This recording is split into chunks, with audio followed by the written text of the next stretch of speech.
Hello दोस्तों। तो कैसे हैं आप सब? स्वागत है आप सबका हमारे YouTube चैनल स्टॉक मेंटलिस्ट में। सर, जुबिलेंट फूडवर्क्स, आपने सही देखा, थंबनेल में एक महीने में 31-33% के आसपास का यहाँ पे उछाल देखने को मिला कंपनी में। कंपनी आउटस्टैंडिंग परफॉर्मेंस कर रही है कोविड के बाद। अगर आप डोमिनोज पिज्ज़ा खाते हो सर, आपको उसका क्रेज़ है, तो ये आपको पता होगा कि आने वाले यूथ में सबसे ज़्यादा फास्ट खाने वाली चीज़ जो है वो डोमिनोज ही रहेगी। और अभी भी जो है फास्ट कंज्यूमिंग फूड के आइटम्स में जो है डोमिनोज एक बहुत ही क्रूशियल रोल प्ले कर रहा है। तो इन सब चीज़ में निवेश क्यों नहीं करना है कि नहीं? इसमें जो है आपको अच्छा खासा इन्वेस्टमेंट करना चाहिए। और जिस हिसाब से इंडिया में जो है फास्ट फूड डिलीवरीज के चेन खुल रहे हैं, आने वाले टाइम में ये यूथ को बहुत ज़्यादा इंटरेक्ट करेगी। और इसमें जो है बिजनेस अपॉर्चुनिटीज बहुत ज़्यादा है। इसीलिए जुबिलेंट फूडवर्क्स का इस तरह का परफॉर्मेंस हमें देखने को मिल रहा है कोविड के बावजूद भी। ठीक है, अगर हम देखेंगे इसका ऑल टाइम चार्ट पैटर्न अगर आप देखेंगे, मैक्सिमम चार्ट पैटर्न, तो यहाँ पे 3,391% का ऑल टाइम रिटर्न जो है कंपनी देके जा चुकी है। सिर्फ एक महीने में कंपनी 33% का रैली दी है। ठीक है, मोस्ट कंसिस्टेंट अगर बोला जाए तो one of the consistent food chain company अगर हम बोलेंगे तो जुबिलेंट फूडवर्क्स को हम बोल सकते हैं। बहुत ही प्रॉमिसिंग कंपनी है। कंपनी में एक बहुत बड़ा खुलासा किया गया है इनके सीईओ जो है प्रतीक पोटा के द्वारा। ये एक टेक्नोलॉजी ओरिएंटेड कंपनी जो है वो बनने जा रही है। मैं आपको बताऊंगा कि कंपनी जो है किस तरह से अपने टेक अवेज और डिलीवरीज फंक्शंस को लेके काफ़ी ज़्यादा प्रॉमिसिंग है। और एक बहुत ही अच्छा मूव लेने जा रही है, जिसके कारण जो है यहाँ पे एक अच्छा खासा उछाल इनके रेवेन्यू में देखने को मिल सकता है। अगर आप इसका शेयर होल्डर्स हो तो आपको इसका बहुत ज़्यादा देखने को मिल सकता है।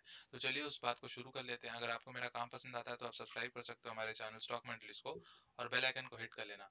चलो देखते हैं। एनएसई के वेबसाइट में अगर हम जाते हैं तो देख पाओगे यहाँ पे कंपनी के स्नैपशॉट में 21 जुलाई को इनका क्वार्टर वन का रिजल्ट्स है, जो कि बहुत ही अच्छा था as compared to the last quarter. ठीक है, वो मैं आपको बताऊंगा। जो इम्पोर्टेंट चीज़ देखने वाली वो ये हो जाती है कि इनके जो वॉल्यूम्स है, मतलब जितने भी ट्रेडेड वॉल्यूम्स होते हैं, अगर हम बात करें, सिर्फ 2 हफ्ते का मैंने निकाला है जुबिलेंट फूड वर्क्स का।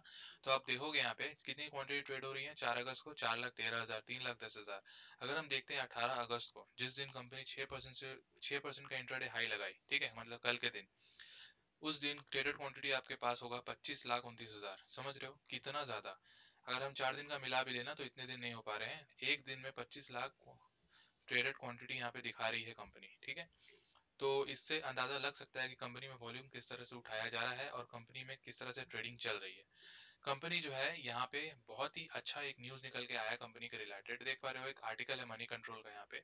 Jubilant FoodWorks shares hits 30 shares it's 52 weeks high of 33% in a month. ठीक है, जुबिलेंट फूडवर्क जो है वो ट्रांसफॉर्म होने जा रही है into a food tech power house through digital transformation. मतलब एआई के थ्रू, मशीन लर्निंग के थ्रू जो है कंपनी जो है अपने जितने भी कस्टमर्स है उनको एक अच्छा तरीके से सर्व करना, प्लस टेक अवे और डिलीवरीज कहाँ पे ज़्यादा होती है वहाँ पे नए नए स्टोर्स ओपन करना। तो ये आर्टिफिशियल इंटेलिजेंस के मदद से ये जो है करना बहुत आसान हो जाता है।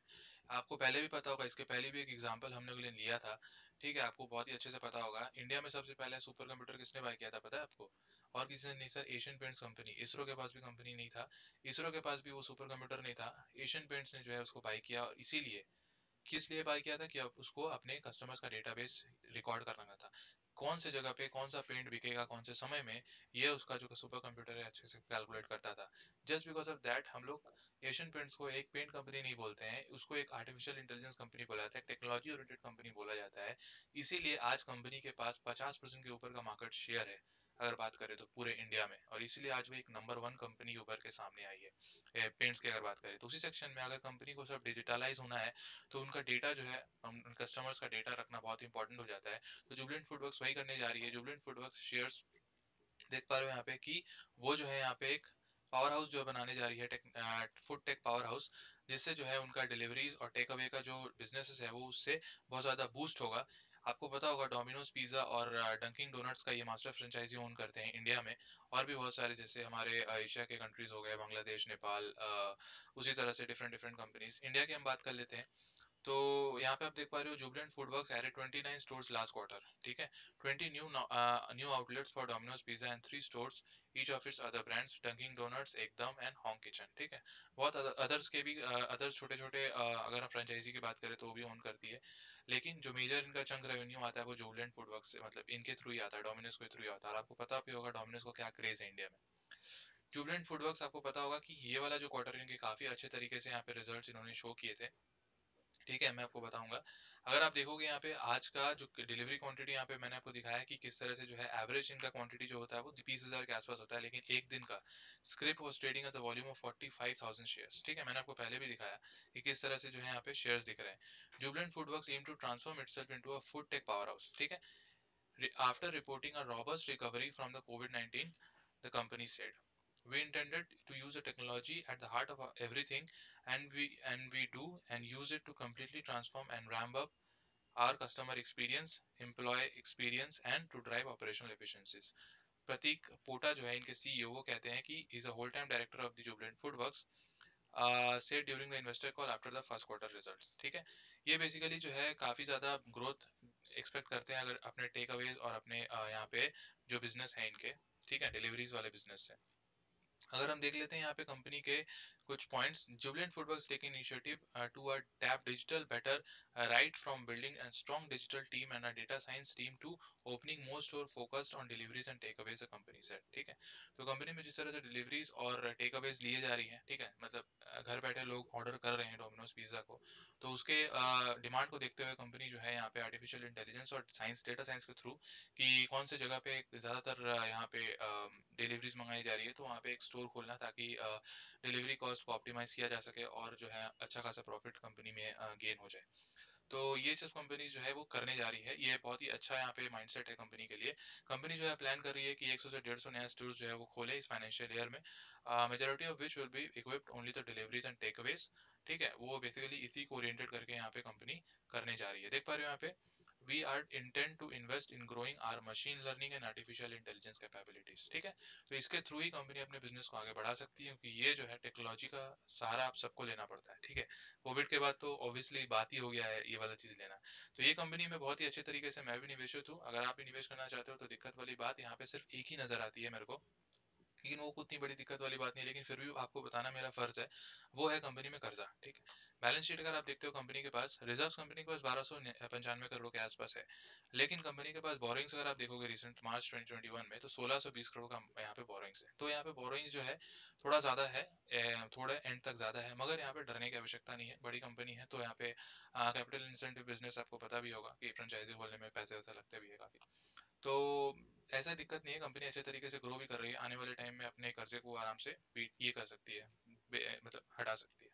तो अच्छी चीज़ यहाँ पे ये है कि सेल्स ग्रोथ कंपनी की अच्छी है, 17% का साल में, पिछले 10 साल की बात करें तो प्रॉफिट ग्रोथ 12%, सीएजीआर टर्म्स में जो है 24% के आसपास का रिटर्न देके जा रही है कंपनी 10 साल में, और आरओई भी बहुत अच्छी तरीके से नजर आती है 22% का। ठीक है, और एक चीज़ है यहाँ पे जो कि बहुत ही अच्छी चीज़ नजर आती है, वो ये है कि मेरे को बहुत अच्छा लगता है कि इनका एफ का होल्डिंग अगर आप देखोगे 41% का एफ का होल्डिंग है, और 41.94% का प्रमोटर का होल्डिंग है, जो कि यहाँ पे 82% का यहाँ पे टोटल हो जाता है। डीएस का भी अच्छा खासा होल्डिंग है 10.63% का, और पब्लिक के पास सिर्फ 5.37% का होल्डिंग यहाँ पे नजर आता है। ठीक है, तो बहुत ही अच्छी कंपनी है, अच्छी अच्छी तरीके से ग्रोथ भी कर रही है, और बहुत सारे म्यूचुअल फंड्स के भी पसंदीदा स्टॉक है, इवन मेरे मेरी भी one of the best stocks ये है। तो मैं तो यही कहूंगा कि क्वार्टरली काफी अच्छे तरीके से इंसान ग्रो कर रहा है, अगर हम बात करें तो स्टॉक्स के बारे में। तो sorry, profit and loss statement अगर हम देख लेते हैं तो हमें समझ में आएगा अच्छी तरीके से कंपनी किस हिसाब से ग्रो कर रही है। सेल्स देखोगे तो 424 करोड़ थे, आज कंपनी 3,312 करोड़ के आसपास खड़ी हो गई है ना। तो सेल्स काफी अच्छे तरीके से सेल्स ग्रो हो रहा है। प्रॉफिट की बात करें तो 66 करोड़ से आज कंपनी के ऑपरेटिंग प्रॉफिट 959 करोड़ के आसपास खड़ी हो गई है, जो कि अच्छा खासा यहाँ पे ग्रोथ परसेंटेज भी दिख रहा है मेरे को। ऑपरेटिंग मार्जिन जो है वो 25% का है, जो कि ट्रेमेंडस है, बहुत अच्छी बात है। नेट प्रॉफिट भी अगर आप देखोगे तो 375 करोड़ का नेट प्रॉफिट अभी है करंटली। ईपीएस भी 28 हो चुका है बढ़ के, जो कि अच्छी बात है। तो बहुत सारे पैरामीटर्स अच्छे हैं कंपनी के रिस्पेक्ट में। तो एक मार्केट मोनोपोली भी है, इतनी बड़ी मास्टर फ्रेंचाइजी किसी के पास है नहीं इंडिया में, तो चाहे तो आप इसको आराम से अपने पोर्टफोलियो में ऐड कर सकते हो। एक बहुत ही बड़ा मल्टीपैगर साबित हो सकता है फ्यूचर के लिए। हाँ, अगर आप एक लॉन्ग टर्म इन्वेस्टर हो तो। शॉर्ट टर्म इन्वेस्टर्स के लिए ज़्यादा यहाँ पे है नहीं, वो 5-10% का कमा के फायदा है नहीं, क्योंकि जब तक प्रॉफिट दिखेगा नहीं मल्टीपैगर स्टॉक में 100% 200%, तो उसके लिए समय देना पड़ता है, 3 साल 5 साल है ना, 8 साल 10 साल। तो तब जाके वो चीज़ दिखती है, और जब पावर ऑफ कंपाउंडिंग का फायदा आपको मिलता है तो आपको समझ में आता है कि स्टॉक में निवेश करना मेरे लिए कितना इंपॉर्टेंट था उस समय। अगर मैं नहीं करता, कितने होते हैं ना, 4,000 का स्टॉक है, बहुत लोग होते हैं कि अरे यार इतने महंगे स्टॉक क्या करूंगा, 40 के लेते हैं ना 100 स्टॉक, है कि नहीं। तो 40 के आपको इस वैल्यू में स्टॉक्स नहीं मिलेंगे ना, है ना। तो जुबिलेंट फूड अगर आप बोलोगे 40 का स्टॉक में मिलने के लिए, कौन सा स्टॉक है मेरे को बताओ 40 का मिलेगा, आपको नहीं मिलेगा। तो हर वैल्यू अलग अलग होती है, और ये चीज़ बहुत ही गलत है कि आप पेनी स्टॉक देख के पैसे लगाते हो। पेनी स्टॉक देख के कभी पैसे लगाने नहीं चाहिए, ठीक है। ये नहीं है कि हर पेनी स्टॉक खराब होता है, ठीक है। पेनी स्टॉक ही जाके मल्टीबैगर रिटर्न्स यहाँ पे देके लार्ज कैप, मिड कैप, बड़े बड़े मतलब जायंट बनते हैं। मेरा कहना ये नहीं है, लेकिन इसका मतलब ये नहीं है कि हम महंगे स्टॉक्स ना उठाएं, राइट।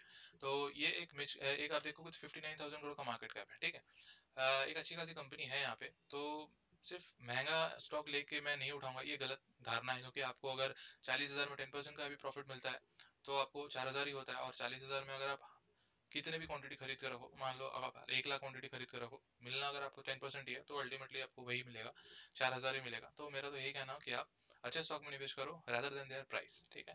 बाकी अगर कोई क्वेरी है इसको रिलेटेड तो आप मेरे को कमेंट सेक्शन में पूछ सकते हो, बताना मेरे को जुबलेंट फूडवर्क्स अगर आपके पास है तो आप कितने प्रॉफिट में बैठे हो, और यहाँ पे कौन से लेवल पे आपने बाई किया था। Okay, thank you very much for watching this video. और अगर आपको मेरा काम पसंद आया तो सब्सक्राइब कर सकते हो हमारे हमारे चैनल स्टॉक मेंटलिस्ट को सपोर्ट करो। Thank you, bye.